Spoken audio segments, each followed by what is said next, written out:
Oke, salam semua. Kita akan belajar bersama-sama. Topik ini saya akan coba presentasikan, nanti kita diskusikan. Saya nanti dibantu sama Pak Bagus ya untuk diskusi, supaya kita mendapatkan sebuah kebenaran, karena ini penting untuk kita pahami, karena topik tentang mengapa Tuhan memerintahkan bangsa Israel untuk menumpas bangsa-bangsa yang diam di tanah Kanaan itu penting sekali. Karena orang Muslim mengatakan bahwa karena di dalam kitab mereka kan, kalau kita baca kan cukup lumayan ayat-ayat yang menyuruh perang. Saya kalau disuruh untuk mencari ayat-ayat perintah perang di dalam keyakinan mereka, saya bisa temukan itu ada ratusan ayat ya. Sementara di dalam perjanjian baru tidak ada perintah untuk berperang yang diajarkan oleh Yesus. Itu sudah pasti. Tetapi mereka seringkali mengatakan bahwa bangsa Israel juga disuruh Allah untuk menumpas, bahkan juga anak-anak dan lain sebagainya. Terus, apakah konteks berperang di dalam peristiwa bangsa Israel di PL dapat kita bandingkan atau menjadi acuan untuk membenarkan pemahaman saudara kita tentang perang? Jadi, berbicara tentang konteks perang di dalam PL dan di dalam PB memang tidak ada perintah berperang. Bahkan gereja itu dari sejak berdirinya gereja, murid-murid Yesus sampai tahun 300-an, justru gereja itu teraniaya, tidak pernah memerangi, tapi kalau dibunuh, disiksa, banyak sekali di situ ya. Oleh karena itu, maka kita harus belajar ini. Kita harus belajar tentang topik ini ya. Oke, kita mari lihat. Perintah Tuhan kepada bangsa Israel itu jelas ya.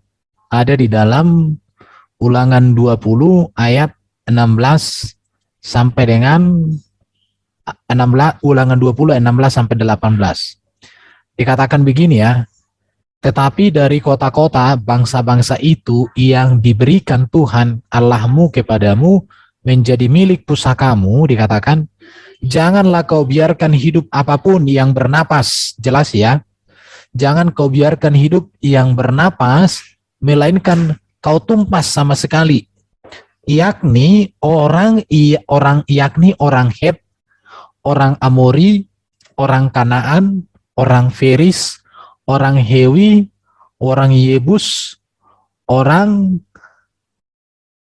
orang Yebus, seperti yang diperintahkan Tuhan kepadamu oleh Tuhan Allahmu ya. Kalau kita lihat di sini ada berapa bangsa ini yang harus ditumpas. Yang pertama Het, kedua Amori, ketiga Kanaan, keempat Peris, kelima Hewi, keenam Yebus. Jadi ada 6 bangsa atau kerajaan yang harus ditumpas. Mengapa? Supaya mereka jangan mengajar kamu berbuat sesuai dengan segala kekejian yang dilakukan mereka bagi Allah mereka, sehingga kamu berbuat dosa kepada Tuhan Allahmu. Jadi mengapa mereka dari ayat ini sudah terlihat sebenarnya, supaya mereka jangan mengajar kamu berbuat sesuai dengan segala kekejian. Artinya bangsa-bangsa ini melakukan berbagai kekejian di hadapan Tuhan. Nanti akan kita lihat penjelasannya. Perintah penumpasan bangsa Kanaan juga dilihat di dalam Yosua 6 ayat 2. Berfirmanlah Tuhan kepada Yosua, ketahuilah, aku serahkan ke tanganmu Yeriko ini beserta rajanya dan pahlawan-pahlawannya yang gagah perkasa. Yosua 8 ayat 1 dan 2, perlakukanlah kota Ai dan rajanya sebagaimana kamu memperlakukan kota Yeriko dan rajanya. Yosua 10 ayat 8, Tuhan berfirman kepada Yosua, janganlah takut akan mereka. Aku telah memberi engkau kemenangan. Tidak seorang pun daripada mereka akan menentang engkau. Kita lihat lagi ya. Perintah penumpasan bangsa Kanaan. Kita lihat lagi di dalam Yosua 11 ayat 12, 14 sampai 15 dikatakan. Segala kota kepunyaan raja-raja itu dan segala rajanya dikalahkan Yosua dan dibunuhnya dengan mata pedang. Mereka ditumpasnya seperti yang diperintahkan Musa, hamba Tuhan itu. segala barang dari kota-kota itu serta ternaknya telah dijarah orang Israel. Tetapi manusia semuanya dibunuh mereka dengan mata pedang, sehingga orang itu dipunahkan mereka. Tidak ada yang ditinggalkan hidup dari semua yang bernapas. Seperti yang diperintahkan Tuhan, demikianlah diperintahkan Musa dilakukan Yosua. Tidak ada sesuatu yang diabaikannya dari segala yang diperintahkan Tuhan kepada Musa itu. Jadi ini kita lihat ya, ayat-ayat ini sungguh menunjukkan betapa Tuhan tegas, betapa Tuhan tidak terkompromi dengan orang atau bangsa yang memang benar-benar melakukan kejijikan atau kekejian di mata Tuhan.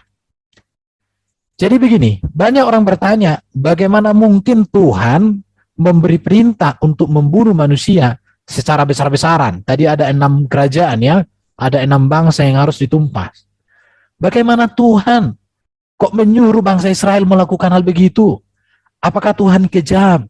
Apakah Tuhan ini kayak gimana gitu ya? Bagaimana hal ini dapat dijelaskan selaras dengan pernyataan kasih? Apalagi ajaran Kristen kasih, ajaran kebenaran, dan kebencian Allah akan kejahatan manusia. Bagaimana kita menjelaskan ini? Ini yang perlu untuk kita pelajari pada malam hari ini ya. Kita harus tahu yang pertama, Tuhan itu adil dan kasih. Ini yang harus kita tahu. Keadilannya itu menghukum bangsa yang jahat di hadapannya. Ini ya. Kasihnya itu mengasihi bangsa yang berkenan akan kasihnya. Jadi kasih Allah dan keadilan Allah itu seimbang, sejalan. Tidak pernah Allah adil tanpa kasih. Tidak pernah Allah mengasihi kasih tanpa adil. Dua-duanya. Jadi keadilannya menghukum bangsa yang jahat di hadapannya, kasihnya mengasihi bangsa yang berkenan akan kasihnya. Itu yang harus dipahami dulu. Mari kita melihat sebelum peristiwa Tuhan memerintahkan Israel untuk menumpas bangsa-bangsa di tanah Kanan tadi, ya, sebelum peristiwa Tuhan memerintahkan Israel untuk menumpas bangsa-bangsa tanah Kanaan, Tuhan sudah pernah menumpas suku-suku bangsa. Ini harus diketahui ya. Tuhan itu sudah pernah menumpas suku-suku bangsa dengan cara mendatangkan kutukan yang menghancurkan segala yang hidup dan menyelamatkan sedikit orang saja, yaitu orang-orang yang benar di hadapannya. Ini harus kita tahu. Yang pertama harus diketahui, Tuhan itu Allah dan adil dan kasih. Keadilan Allah menghukum bangsa yang jahat di hadapannya, kasih Allah mengasihi bangsa yang berkenan kepadanya. Tetapi sebelum peristiwa tentang bangsa Israel disuruh oleh Tuhan menumpas bangsa-bangsa Kanaan, coba kita kembali ke belakang, bahwa pada peristiwa sebelum bangsa Israel menumpas bangsa-bangsa Kanaan, terjadi Allah sudah pernah melakukan hal penumpasan terhadap bangsa-bangsa di mana dihancurkan segala yang hidup dan hanya menyelamatkan sedikit orang saja. Yang pertama itu adalah zaman Nuh. Tahu ya zaman Nuh ini? Zaman Nuh itu kejadian berapa ini? Kejadian pasal 11 ya? Oh bukan. Kejadian pasal 6. Itu kalau kita melihat di Alkitab itu kejadian pasal 6 itu ya. Itu tentang Nuh pasal 6 dan seterusnya itu ya. Kejahatan manusia. Nuh, di dalam peristiwa Nuh yang selamat hanya 8 orang. Kejadian pasal 7:23 dikatakan, demikianlah dihapuskan Allah segala yang ada, segala yang di muka bumi, baik manusia maupun hewan dan binatang melata dan burung-burung di udara, sehingga semuanya itu dihapuskan dari atas bumi. Hanya Nuh yang tinggal hidup dan semua yang bersama dengan dia di dalam bahtera itu, termasuklah binatang berpasang-pasangan. Pertanyaannya, apakah Tuhan di sini kita katakan kejam?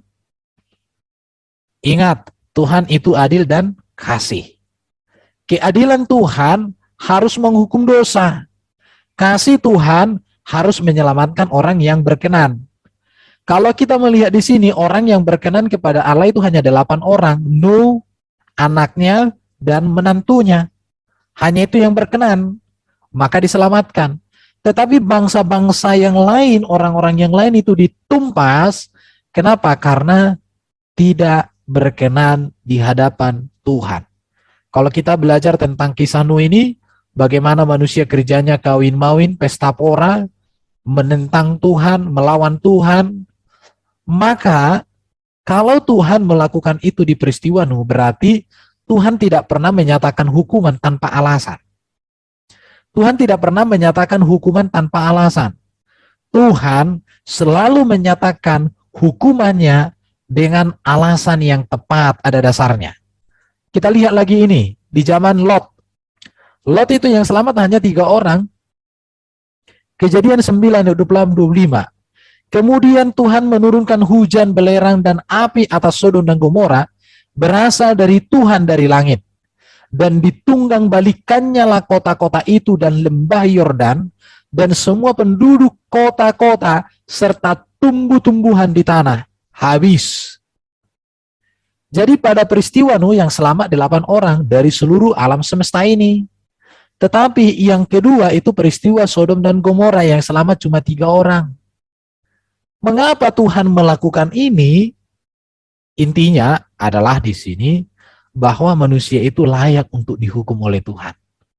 Di zaman Nuh manusia kawin-mawin, di zaman Sodom dan Gomora, sodomi. Ya, laki-laki pakai laki-laki, wanita pakai wanita. Pokoknya macam lah di sini, rusaknya perkawinan. Ya, rusaknya moral, rusaknya iman, rusaknya karakter. Itu yang terjadi di dalam peristiwa Nuh, itu yang terjadi juga di dalam peristiwa Lot. Maka Tuhan mendatangkan di zaman Nuh air bah. Di zaman Lot Tuhan mendatangkan api dari langit. Jadi, apakah orang mengatakan Tuhan itu kok kejam? Bukan kekejamnya yang harus kita lihat, tetapi Tuhan itu adil dan Tuhan itu kasih. Di situ. Oke? Mengapa Tuhan perintahkan Israel untuk menumpas bangsa-bangsa Kanaan? Kita masuk ke sini sekarang. Ya. Israel dipilih dan ditetapkan Tuhan menjadi alat penghukuman, alat untuk menghukum bangsa Kanaan saat waktunya telah tiba. Perhatikan ya, saya kembali sedikit ke belakang. Kalau di zaman Nuh, untuk menghukum manusia yang berdosa, Tuhan memakai air bah. Di zaman Lot, manusia yang berdosa dihukum dengan api dan belerang yang datang dari langit. Sekarang, di zaman bangsa Israel, Tuhan memilih dan menetapkan bahwa bangsa Israel ini menjadi alat Tuhan untuk menghukum bangsa Kanaan pada saat waktunya telah tiba. Mari kita melihat di dalam Kejadian 15 ayat 13 sampai dengan 16. Oke ya, firman Tuhan kepada Abraham, ketahuilah dengan sesungguhnya bahwa keturunanmu akan menjadi orang asing dalam satu negeri. Mereka akan diperbudak dan dianiaya 400 tahun lamanya. Tetapi bangsa yang akan memperbudak mereka akan kuhukum. Bangsa Mesir kan dihukum Tuhan. Anak sulung meninggal. Bahkan seluruh tentara-tentara Mesir itu ditenggelamkan oleh Tuhan di tengah laut. Jadi dihukum Tuhan. Dan sesudah itu mereka akan keluar dengan membawa harta benda yang banyak. Tetapi keturunan yang keempat akan kembali ke sini. Sebab sebelum itu kedurjanaan orang Amori itu belum genap. Perhatikan ya. Jadi Tuhan menghukum bangsa-bangsa Kanaan itu, Tuhan memberikan waktu sekitar 400 tahun. Kalau kita kembali ke zaman Nuh, nanti kalau kita mau belajar di zaman Nuh, ketika Tuhan menyuruh Nuh membangun Batra, Tuhan memberikan waktu 120 tahun untuk manusia itu bertobat.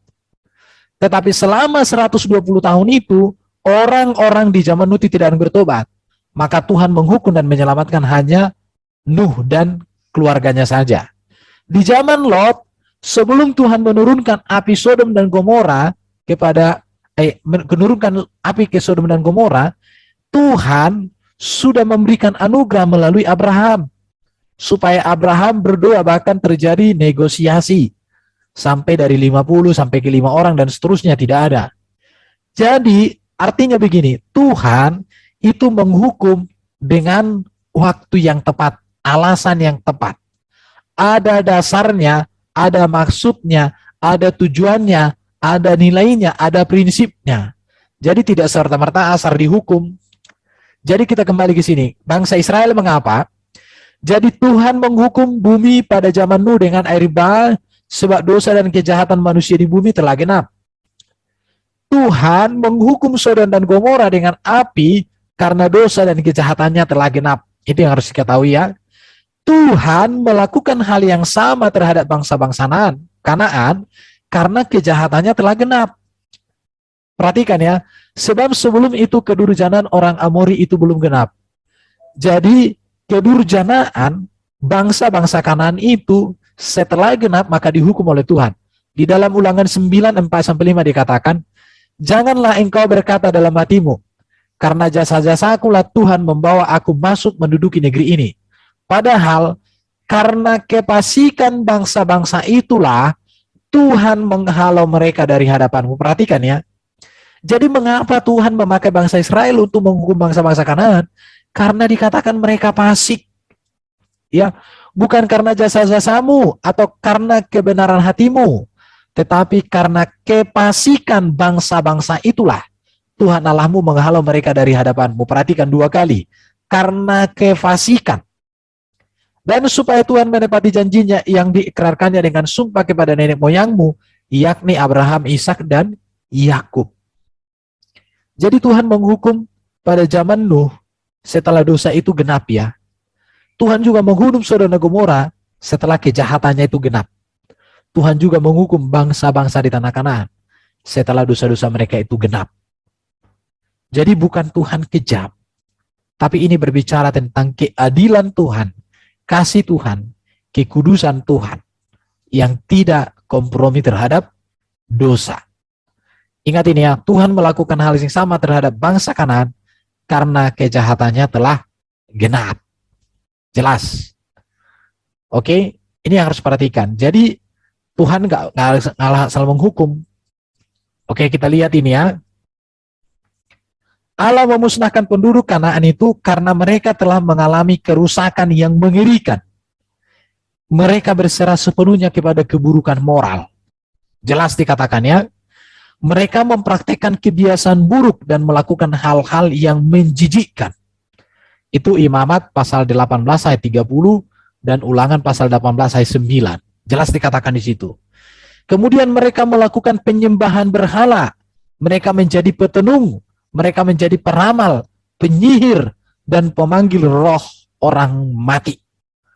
Artinya di sana terjadi kuasa kegelapan, sinkritisme penyembahan kepada setan, kepada iblis. Baru dikatakan, bahkan mereka dengan rela menjadikan putra dan putri mereka sebagai korban bakaran untuk dewa-dewi mereka, serta melakukan ritual pelacuran dan inses. Jadi memang waktu itu bangsa-bangsa Kanaan itu memang sudah benar-benar hancur, tidak layak lagi di hadapan Tuhan. Dan itu pun Tuhan memberikan waktu loh. Waktunya 400 tahun lebih sampai mereka bertobat atau sampai titik puncak bahwa mereka tidak layak lagi hidup di dunia dan layak mereka dibinasakan. Praktik mereka ini sangat barbar dikatakan dan tidak bermoral. Maka dikatakan itulah sebabnya mengapa Tuhan mengatakan bahwa negeri itu telah menjadi najis dan aku telah membalaskan kesalahannya kepadanya sehingga negeri itu memuntahkan penduduknya. Imamat 18 ayat 25. Jadi mengapa Tuhan menyuruh bahwa bangsa Israel itu untuk menumpas bangsa Kanaan? Karena memang perilaku bangsa Kanaan itu begitu buruk, dan buruk sekali. Jadi Tuhan memakai bangsa Israel sebagai alat penghukuman karena mereka menolak Israel sebagai alat berkat. Karena panggilan Israel itu kan menjadi berkat bagi bangsa-bangsa. Tetapi bangsa yang menolak Israel, maka mereka akan mendapatkan kutuk. Bangsa Kanaan itu kan menolak kedatangan bangsa Israel. Mereka menentang, mereka memusuhi, bahkan mereka ingin menjatuhkan mereka hidup dalam dosa. Maka karena itulah mereka mendapatkan hukuman dari Tuhan. Bahkan dikatakan para arkeolog yang melakukan penggalian menemukan sejumlah besar guci berisi jasad anak-anak yang telah dikorbankan kepada Baal. Seluruh daerah itu ternyata adalah kuburan bagi bayi-bayi yang baru dilahirkan, dikatakan, ditaruh di guci. Orang-orang Kanaan itu beribadat dengan pemuasan hawa nafsu yang amoral. Dibagaikan itu sebagai ritus keagamaan di hadapan dewa-dewi mereka, dan kemudian dengan membunuh anak-anak sulung mereka sebagai korban bagi dewa-dewi yang sama. Jadi memang benar-benar bangsa Kanaan itu bukan lagi perilaku manusia yang berkenan di hadapan Tuhan. Tampaknya secara besar-besaran negeri Kanaan itu telah menjadi semacam Sodom dan Gomora berskala nasional. Para arkeolog yang menggali reruntuhan kota-kota Kanaan bahkan merasa heran mengapa Allah tidak membinasakan mereka lebih cepat. Sampai begitu dikatakan. Jadi bangsa Kanaan itu memang benar-benar hancur, benar-benar memang mereka amoral, maka karena itu Tuhan menghukum mereka. Itu ya, kita lihat. Tujuan Tuhan menumpas bangsa Kanaan itu apa? Kalau alasannya karena bangsa itu memang sudah jahat. Tujuannya adalah pemusnahan Kanaan itu diperlukan agar umat Israel dilindungi dari pengaruh dosa dan penyembahan berhala. Dikatakan Allah tahu jika bangsa yang amoral itu Allah tahu jika bangsa yang amoral dibiarkan hidup, mereka akan mengajar Israel berbuat segala kejijikan yang dilakukan mereka bagi Allahnya, sehingga bangsa Israel berbuat dosa kepada Tuhan. Jadi karena ini, bahwa bangsa itu yang pertama menolak anugerah menjadi anugerah berkat Allah melalui bangsa Israel. Kemudian mereka hidup dalam dosa, yang kemudian mereka akan mengajak orang jatuh dalam dosa kalau mereka dibiarkan hidup. Karena itu maka mereka harus diselesaikan oleh Tuhan. Perhatikan di sini ya, pembinasaan Kanaan itu menunjukkan prinsip yang pertama. Tuhan kehendaki umatnya memisahkan diri dari masyarakat yang amoral.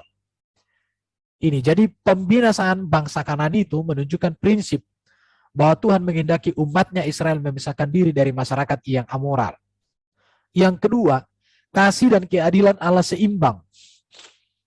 Ketika dosa suatu bangsa mencapai titik puncak, kemurahan Allah diganti dengan, ini harus diperhatikan ya, kasih Allah dan keadilan Allah itu seimbang. Ketika dosa suatu bangsa mencapai titik puncak, tadi bangsa-bangsa Kanaan itu dosanya sudah mencapai titik puncak, maka kemurahan Allah diganti dengan hukumannya. Sama seperti bangsa Israel, dipanggil menjadi berkat, tetapi juga menjadi kutuk. Berkat bagi orang yang menerima Allah, menerima mereka. Tapi hukuman kutuk bagi orang yang menolak. Ketika bangsa Israel masuk tanah Kanaan, mereka ditolak, bahkan mereka diperangi. Maka mereka mendatangkan kutuk atas diri mereka sendiri. Mereka sudah berdosa, menolak lagi anugerah Tuhan melalui bangsa Israel. Jadi sejarah Israel selanjutnya memperkuat pentingnya bangsa Kanaan yang pentingnya bangsa Kanaan yang moral dimusnahkan. Bangsa Israel itu kan di dalam perjalanan tidak menaati perintah Allah secara sempurna. Mereka tidak menghalau semua orang yang tinggal di Kanaan itu. Akibatnya mereka mulai mengikuti cara hidup keji mereka dan menyembah dewa-dewi mereka. Kita bisa lihat di sini dikatakan pemusnahan angkatan bangsa-bangsa Kanaan itu menjadi lambang dan pertanda dari hukuman Allah yang terakhir atas ketidakbenaran pada hari zaman.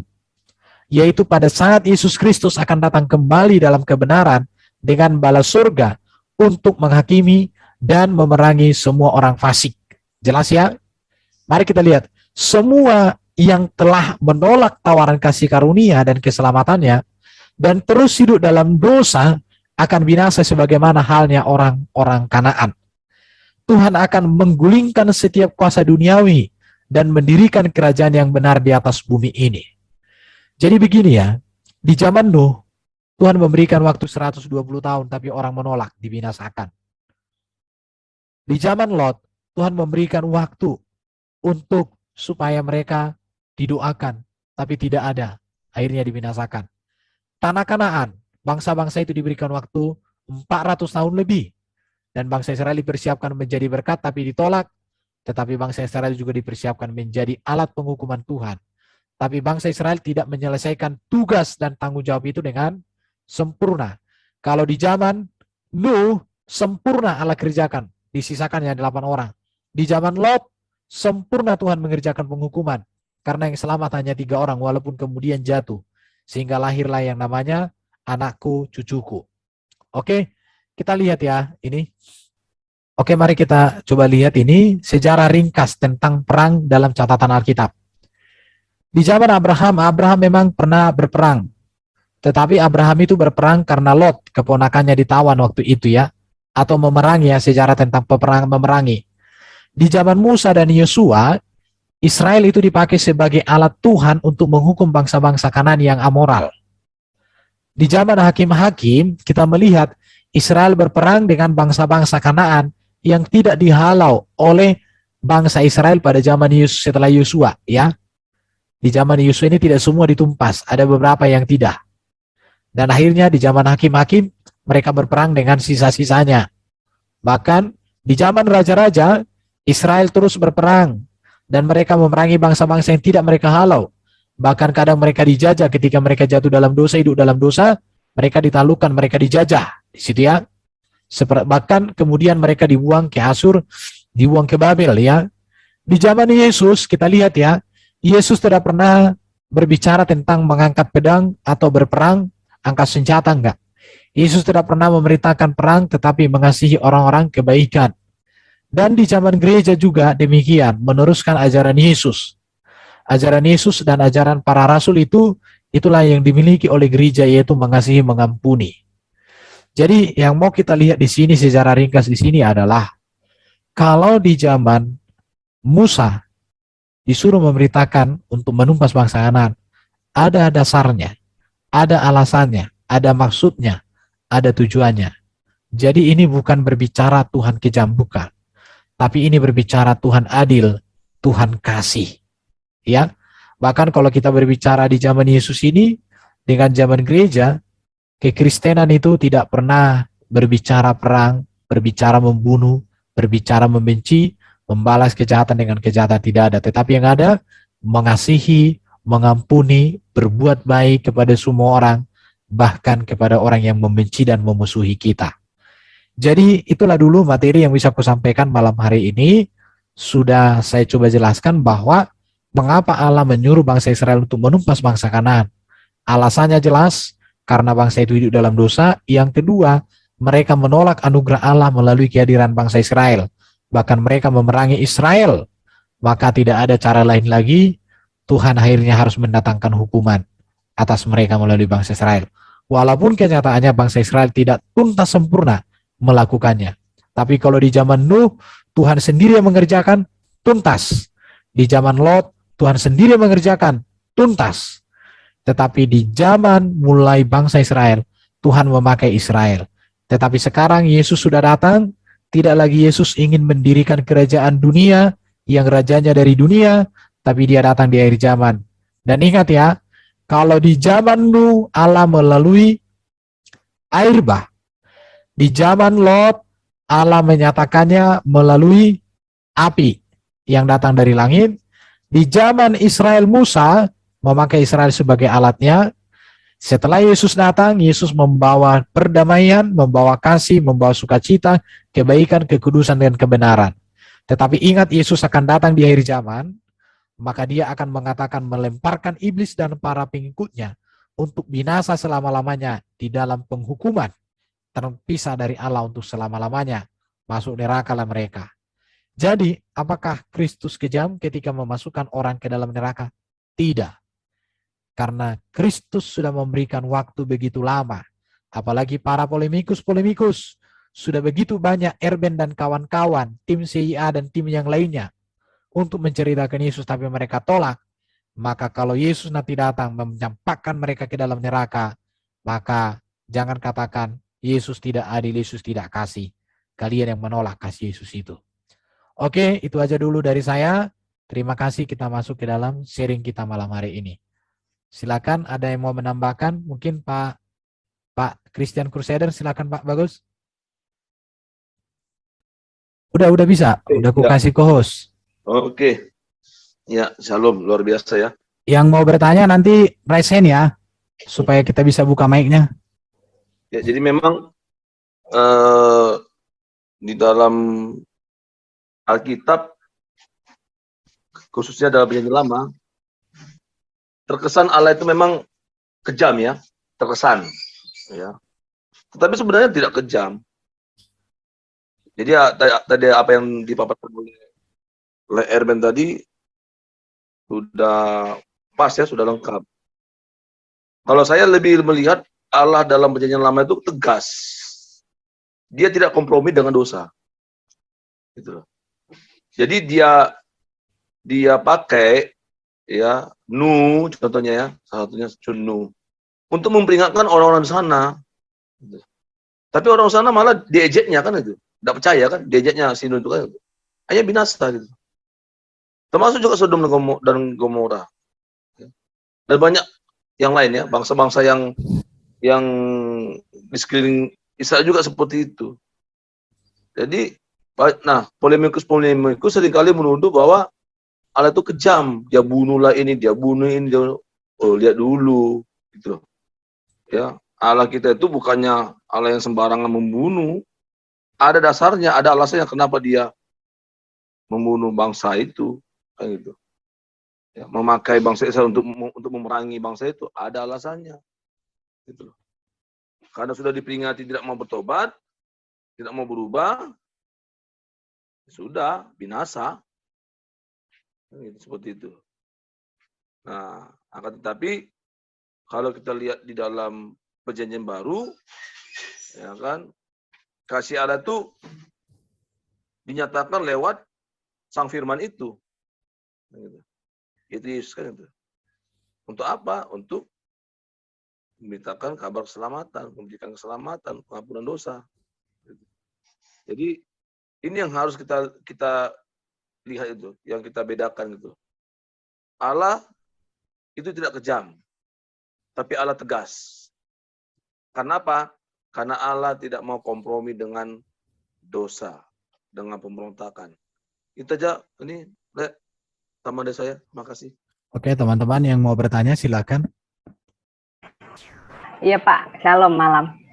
Ya, Saya mau bertanya Pak, yang pada zaman Nuh itu, kan Tuhan kan memusnahkan semua manusia dan makhluk hidup yang ada di bumi ya Pak, kecuali Nuh dan sepasang hewan. Yang saya mau tanyakan, mengapa Tuhan memusnahkan hewan-hewan itu juga ya Pak? Itu loh. Nah, yang pertama pertanyaan saya. Lalu yang kedua,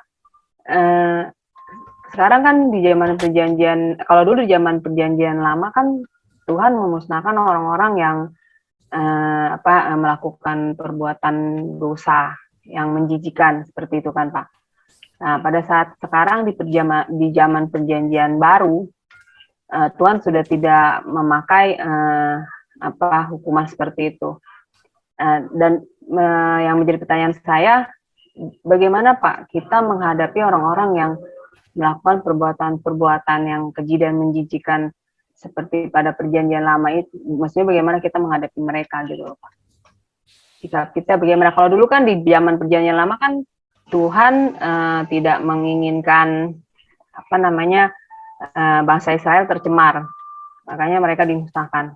Dan bagaimana dengan kita Pak yang hidup di zaman perjanjian baru ini, menghadapi orang-orang yang seperti itu Pak, maksudnya yang berbuat hal-hal yang ya seperti misalnya sodomi atau perbuatan dosa yang ya pokoknya yang ini banget ya Pak, misalnya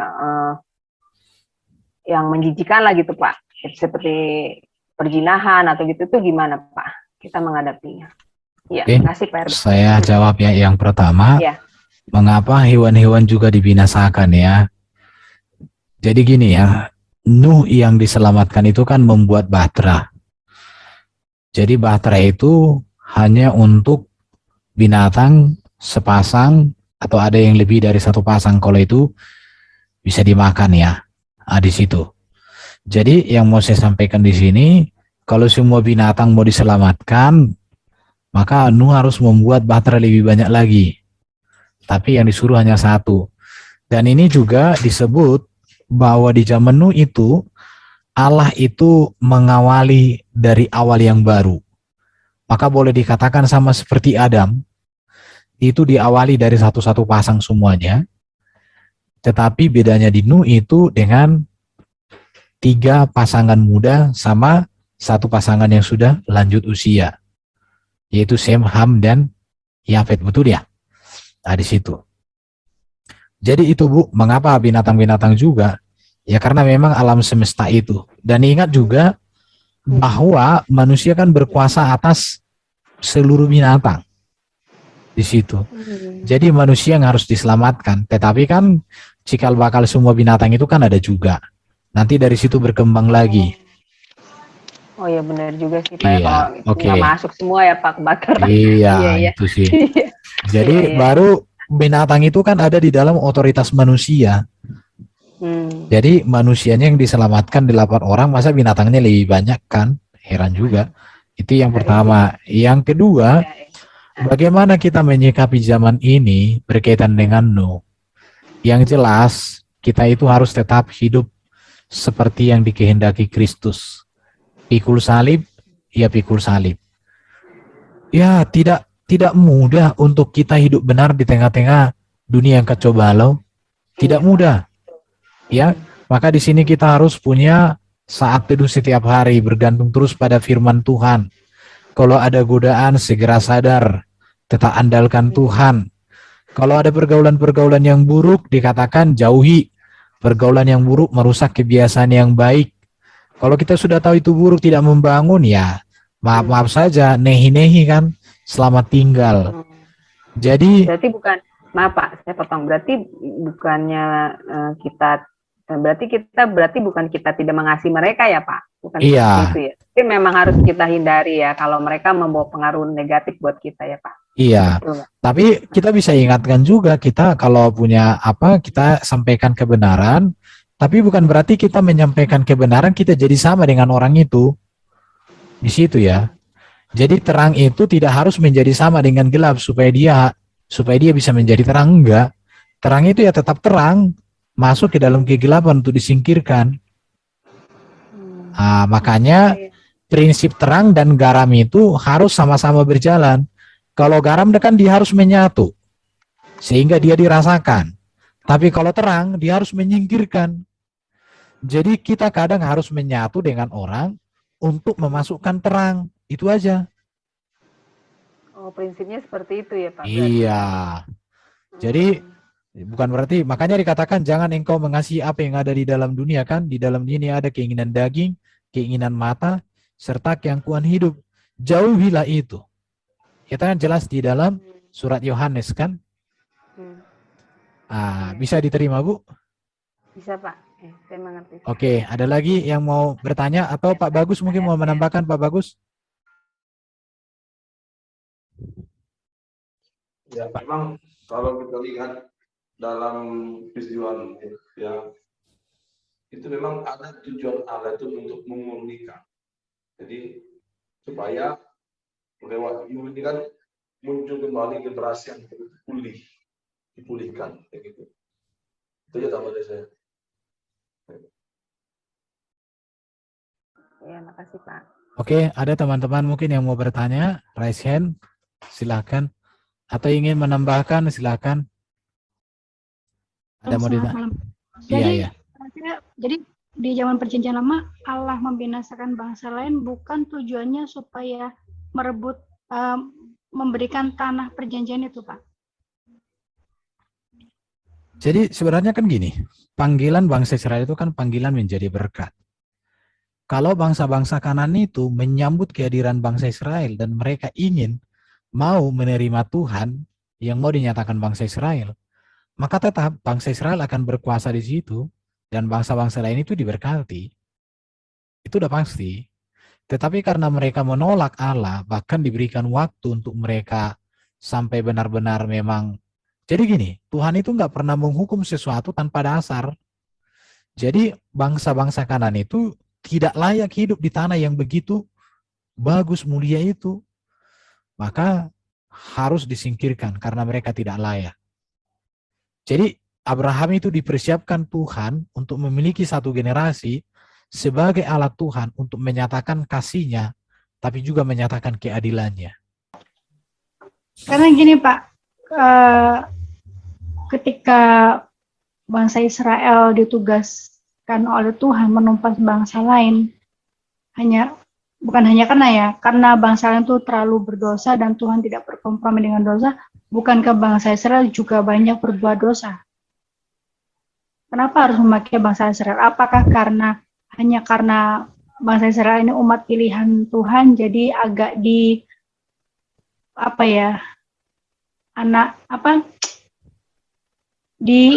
dibedakan lah gitu maksudnya. Jadi ketika berbuat dosa tidak dibinasakan total seperti bangsa lain. Begini Bu ya, ketika bangsa Israel berapa ratus ribu mereka yang keluar dari tanah Mesir itu, hanya 3 orang yang sampai tanah Kanaan. Selainnya itu mati di padang gurun. Kenapa mereka mati di padang gurun? Karena mereka menentang Tuhan. Jadi gini, bangsa Israel dipersiapkan Tuhan menjadi alatnya, tetapi ketika alatnya ini tidak memuliakan Tuhan, dihukum Tuhan juga. Jadi kita harus melihat Tuhan itu adil. Dan kita melihat juga bahwa Tuhan itu setia terhadap janjinya. Jadi dosa Israel yang begitu banyak di padang gurun itu tidak membuat Tuhan membatalkan janjinya. Jadi janji Tuhan itu tidak dibatalkan oleh ketidaktaatan manusia. Hanya manusia akan mengalami konsekuensi dari ketidaktaatannya terhadap janji Tuhan. Itu udah pasti. Jadi konsekuensi dari ketidaktaatan bangsa Israel itu, maka mereka dihukum dari sekian 600.000 ya, 600.000 laki-laki. Diperkirakan itu hanya 3 orang yang sampai, Yosua dan Kaleb sama 1 imam, Eleazar itu imam. Karena harus ada imam yang mengurusi kurban-kurban. Hanya itu yang sampai. Nah, bisa dipahami Bu ya. Jadi bangsa Israel itu kalau kita lihat juga bangsa Israel ketika mereka sudah berkuasa di tanah Kanaan mulai zaman Raja Daud. Ketika mereka bahkan di zaman siapa itu Yosua mengalahkan Ai itu, mereka kalah. Kenapa? Karena mereka hidup dalam dosa. Jadi kita melihat di sini keadilan Tuhan dengan kasih Tuhan itu selalu berjalan bersama. Jadi kalau kita hanya melihat kasih Tuhan, tapi mengesampingkan keadilan Tuhan, maka kita akan mengenal Tuhan yang salah. Kalau kita hanya melihat keadilan Tuhan, bagaimana Tuhan tegas terhadap dosa, tetapi kita tidak melihat kasih Tuhan, maka kita nanti mengenal Tuhan yang salah. Jadi kasih dan keadilan itu selalu berjalan bersama, selalu dinyatakan. Atau Pak Bagus mungkin mau menambahkan? Ini di Alkitab ya, kita lihat ya. Ini ya. Oke. Jadi bangsa Israel juga ya dihukum Tuhan loh. Ya. 1 Korintus 10 ayat 8 sampai dengan ayat 11. Ya. Janganlah kita melakukan percabulan seperti yang dilakukan oleh beberapa orang dari mereka. Sehingga pada suatu hari telah tewas 23.000 orang. Ayat 9. Dan janganlah kita mencobai Tuhan seperti yang dilakukan oleh beberapa orang dari mereka. Ini konteksnya bangsa Israel ya. Sehingga mereka mati dibagut ular. Ayat 10.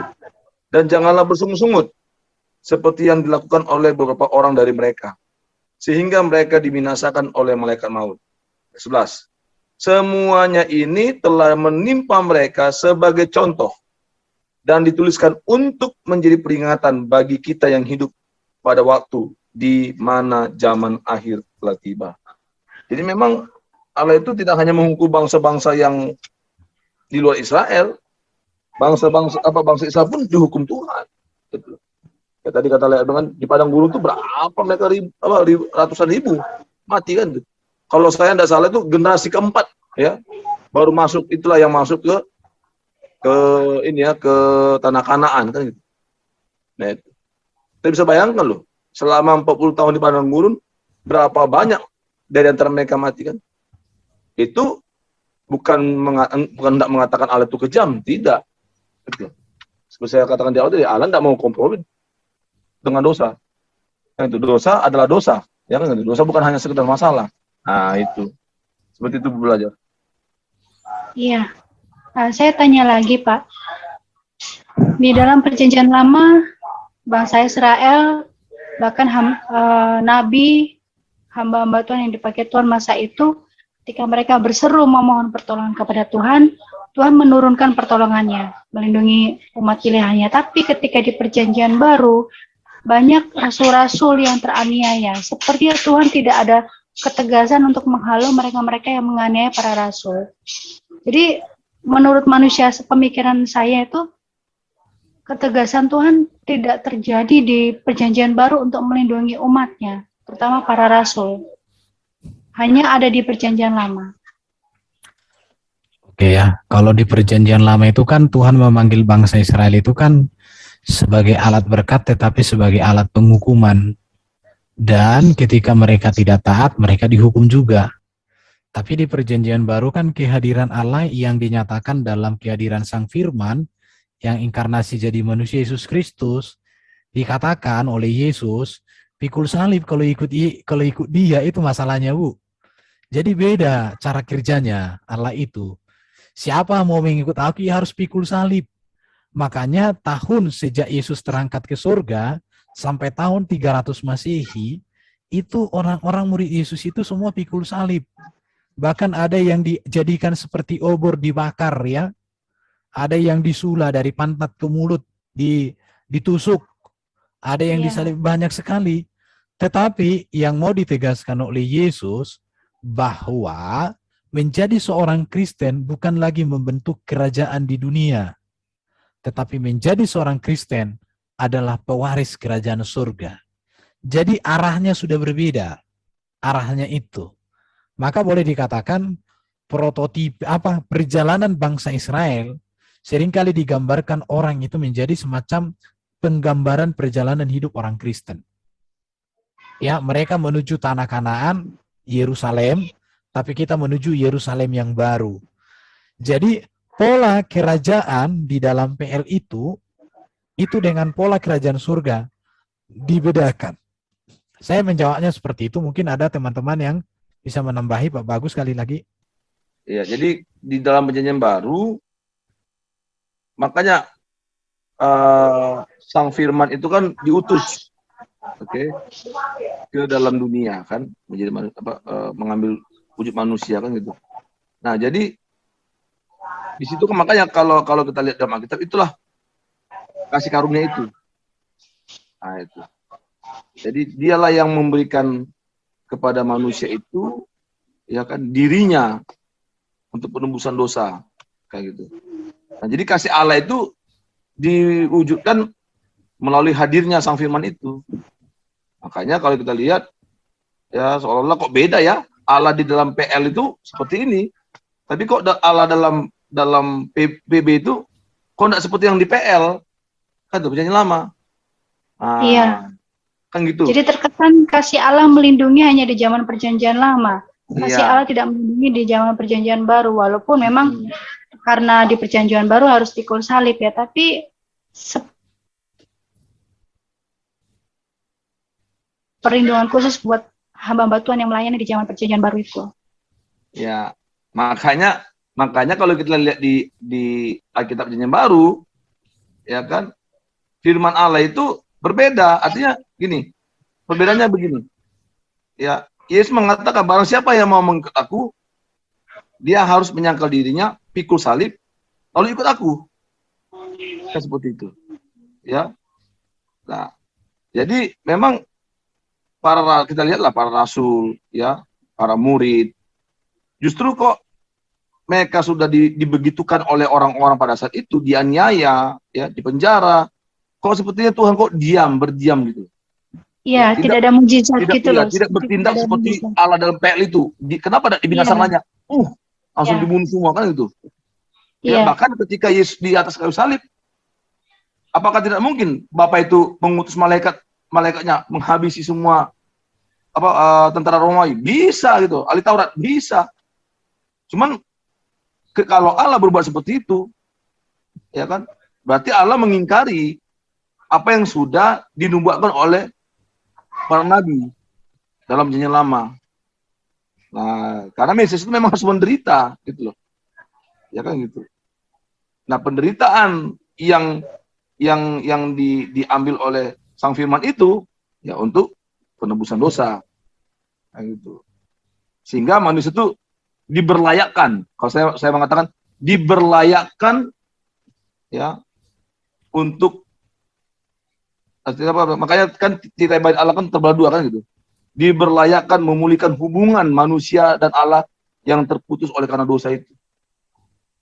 Nah, itu. Makanya zaman kasih karunia berbeda kan gitu. Ya kan? Gitu Bu belajar.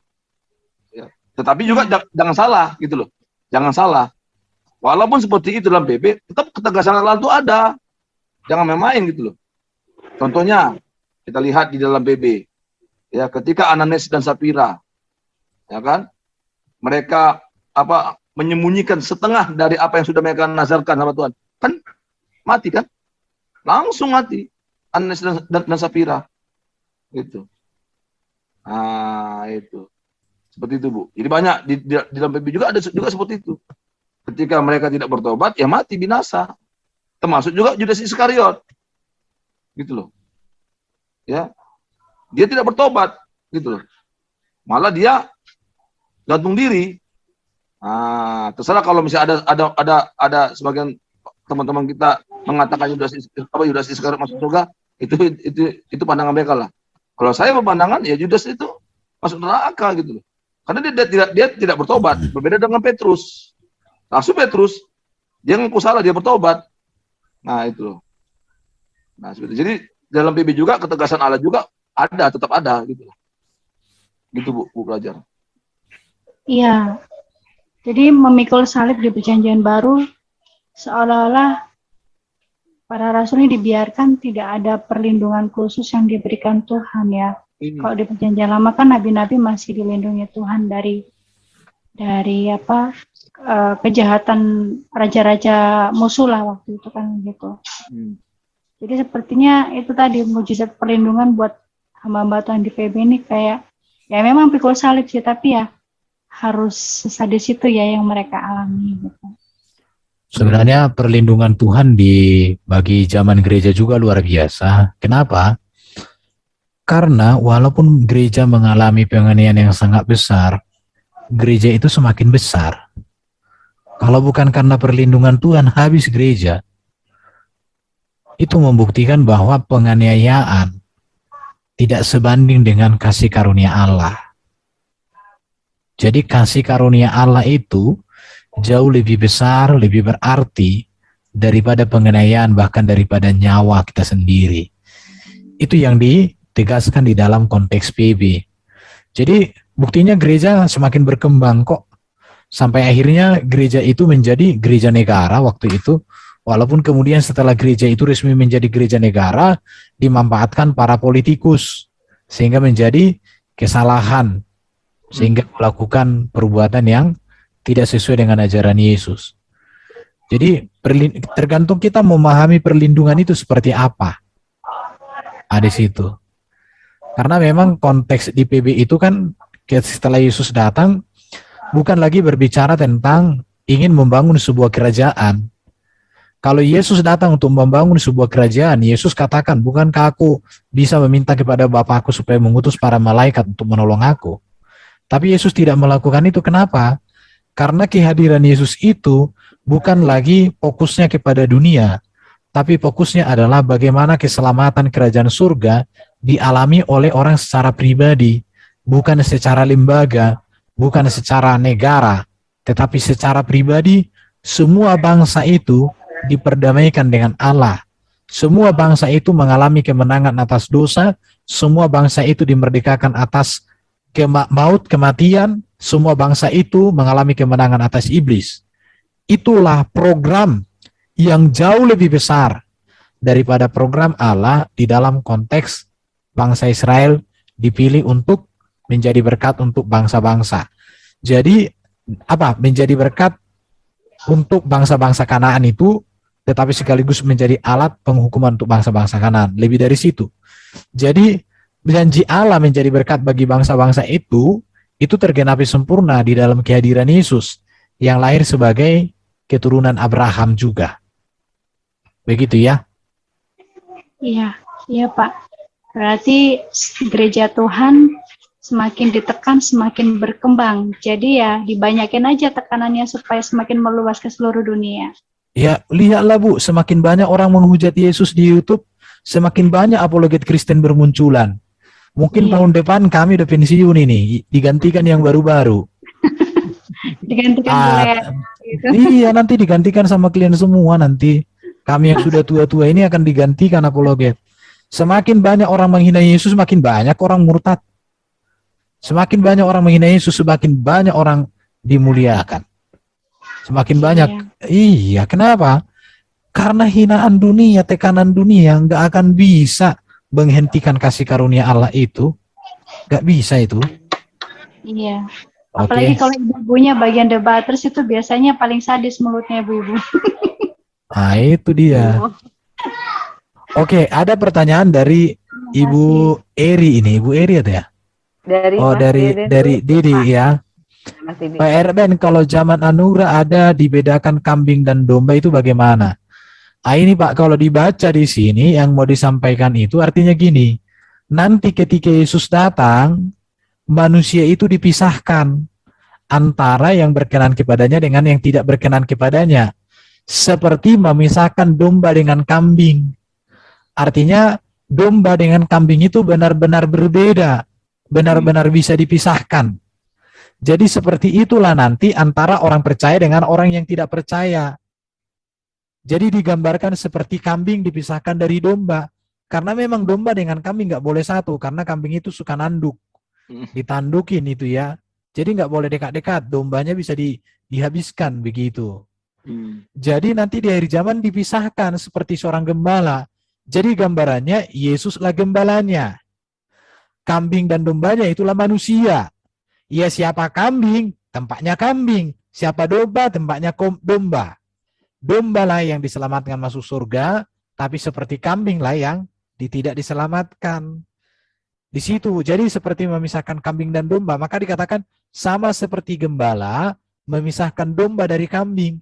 Ia akan menempatkan domba di sebelah kanan dan kambing di sebelah kiri. Itu dikatakan kan? Dan raja itu berkata kepada mereka yang di sebelah kanannya, mari hai kamu yang diberkati oleh Bapakku, terimalah kerajaan yang telah disediakan bagimu sejak dahulu, sejak dunia dijadikan. Sebab ketika aku lapar, kamu memberi aku makan. Ketika aku haus, kamu memberi aku minum. Tetapi yang lain itu dikatakan, enggak boleh masuk. Jadi, jangan bilang, siapa kambingnya, siapa dombanya, aku kambing atau domba. Ya kalau kau sudah memiliki Yesus, sungguh-sungguh percaya Tuhan Yesus, dikategorikan seperti kambing, seperti domba lah. Ya, tapi bukan domba kecil. Domba kecil itu kawan kami apologet itu. Pak Bagus bisa tambahkan Pak Bagus penjelasannya? Oke, itu kalau pas di akhir zaman ya. Jadi dipisahkan antara kambing dan domba. Nah, tapi ini juga ada juga tunggu ya saya share. Tadi ini juga menjadi bahan pertanyaan dari siapa nih tadi waktu di Zoom-nya WAFM ya. Aku share dulu. Nah, ini ya. Yesaya 60 ayat 7. Sebenarnya dimulai dari ayat ini, ayat 6 ya. Sejumlah besar unta akan menutupi daerahmu, unta-unta muda dari Midian dan Eva. Mereka semua akan datang dari Sheba. Sheba ini dari selatan. Kalau saya tidak salah. Ya, akan membawa emas dan kemenyan serta memberitakan perbuatan masyhur Tuhan. Ayat 7. Segala kambing domba Kedar akan berhimpun kepadamu. Domba-domba jantan Nebayot akan tersedia untuk ibadahmu. Semuanya akan dipersembahkan di atas mezbahku sebagai korban yang berkenan kepadaku, dan aku akan menyemarakkan rumah keagunganku. Oh ya, saya lupa tadi, ini Pak Amir ya. Kalau salah waktu di jumpa WFM Pak Amir bertanya ini. Jadi Pak Amir ya menafsirkan ini bahwa ini menuju kepada mereka ya yang mempersembahkan korban itu loh. Yang kemana ke Ka'bah ya, yang ke mesbah, kan kata mesbah, karena di sini ada mesbah. Sebenarnya tidak gitu loh. Karena jelas ini kalau kita lihat di ayat yang ke ini ya.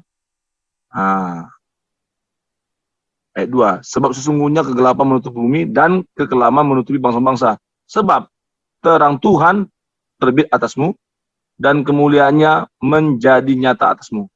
Bangsa-bangsa berduyun-duyun datang kepada terangmu dan raja-raja kepada cahaya yang terbit bagimu. Jadi memang ini ya menunjukkan bahwa memang ketika terang itu ada, ya jelas dalam Yohanes 6 kalau saya tahu, Yesus berkata, akulah terang dunia.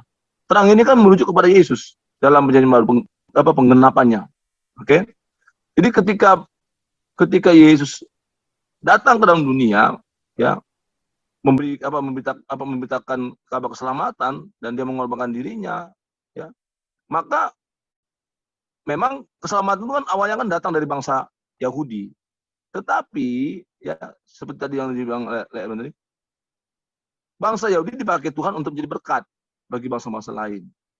Ya. Nah, lewat Mesias itu, ya, maka semua bangsa-bangsa akan berduyun datang kepada terang Tuhan. Kan gitu.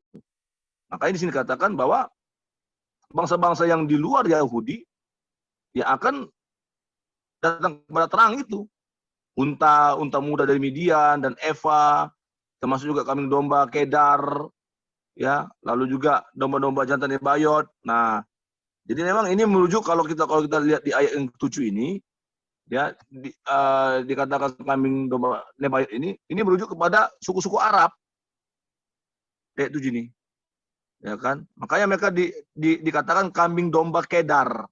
Jadi suku ini kalau kita lihat di dalam Kejadian 25 ayat 13, ya, inilah nama anak-anak Ismail disebutkan menurut urutan lahirnya, Nebayot, anak sulung Ismail, selanjutnya Kedar, Adbel, Mibsam, ya.